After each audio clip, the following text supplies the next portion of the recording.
Olá, pessoal, respondendo então a pergunta de uma mãe, qual a relação desse gene que eu estou mostrando aqui para vocês, o SCN2A, e alterações neurológicas e transtornos do neurodesenvolvimento? Esse gene, tanto o SCN1A como o SCN2A, são genes muito conhecidos na neurologia porque eles estão implicados numa série de transtornos neurológicos, alguns de natureza epilética, algumas encefalopatias epiléticas e alguns transtornos que são do neurodesenvolvimento e não têm epilepsia associada. Para que vocês entendam isso que eu vou explicar desse gene, você precisa lembrar que os neurônios, quando você observa um neurônio, a parede do neurônio ela é repleta de algumas proteínas. Algumas dessas proteínas constituem o que a gente chama de canais. Esses canais são como se fossem aberturas, furos que tem nessa membrana neuronal que permite a entrada e a saída de algumas coisas.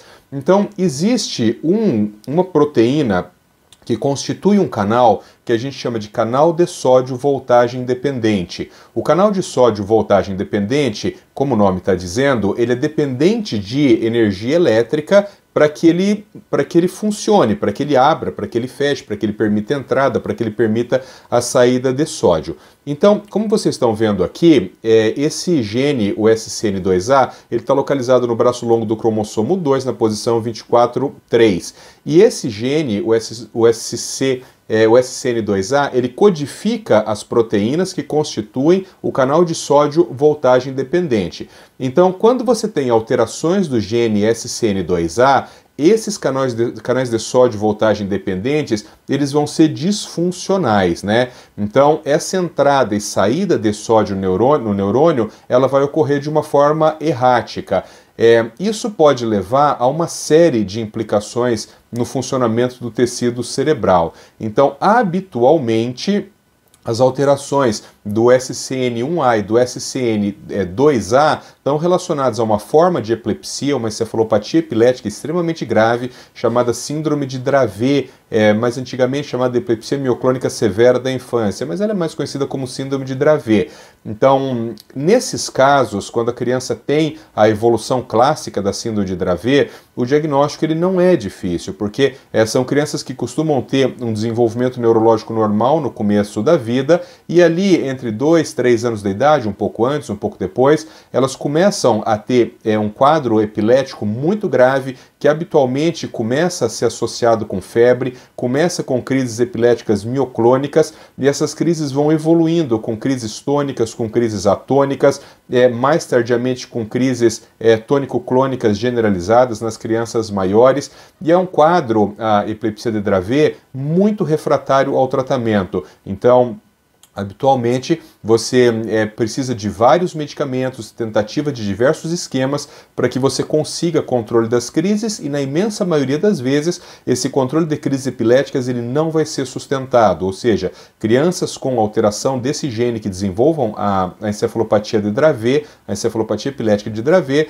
provavelmente terão crises, escapes de crises durante toda a vida. A questão que dificultam tanto quanto o diagnóstico é que algumas crianças com alteração do gene SCN2A não terão epilepsia, é bem menos comum, mas não terão epilepsia, vão desenvolver somente um quadro de disfunção neurológica. Eu coloquei aqui para vocês quais são os principais, né? Então, normalmente a criança tem uma regressão do desenvolvimento neuropsicomotor, então ela até chega a ter um desenvolvimento normal durante algum tempo, mas depois desse tempo inicial, a criança entra num quadro de estagnação e regressão do desenvolvimento neuropsicomotor. Lembrando que essa regressão do desenvolvimento neuropsicomotor pode envolver motricidade ampla, pode envolver motricidade fina, pode envolver linguagem, fala e comunicação, pode envolver diversos aspectos cognitivos, né? Um outro ali, pode acontecer também distúrbios do movimento, dos mais variados tipos. Então você pode ter coreia, você pode ter atetose, você pode ter corioatetose, você pode ter mioclonias de natureza não epilética, mas não é raro que essas crianças desenvolvam transtornos do movimento.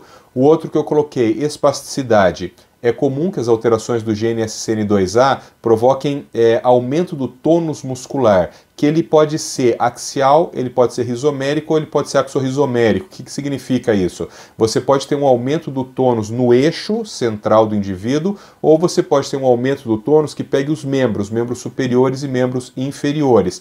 Algumas vezes, em casos mais graves, você tem uma espasticidade global. Então, toda a musculatura do indivíduo, seja axial, seja apendicular, ela é mais espástica.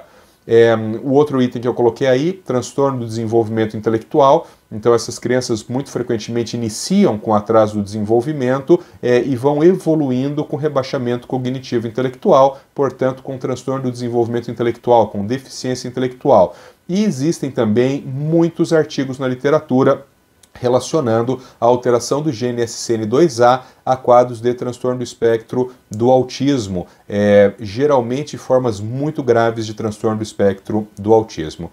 Esse tema é um tema muito específico, na verdade, mas eu estou gravando esse vídeo porque foi uma pergunta de uma mãe que aconteceu durante uma live. Eu acho que valia a pena essa explicação. Um abraço, fiquem com Deus.